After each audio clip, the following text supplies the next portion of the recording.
You ask Tiger to solve. This deals with linear equations with one unknown. The final result is x equals 7/2.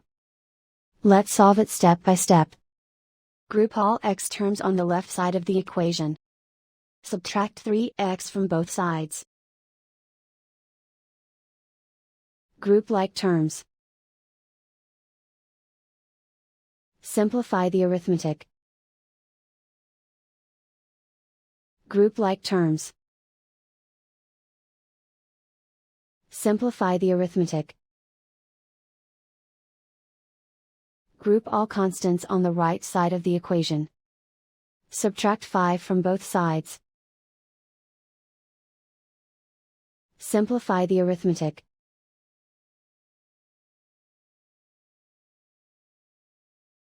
Isolate the x. Divide both sides by -4.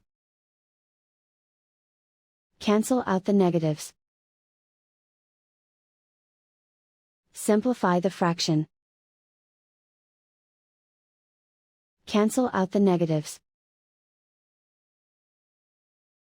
Find the greatest common factor of the numerator and denominator.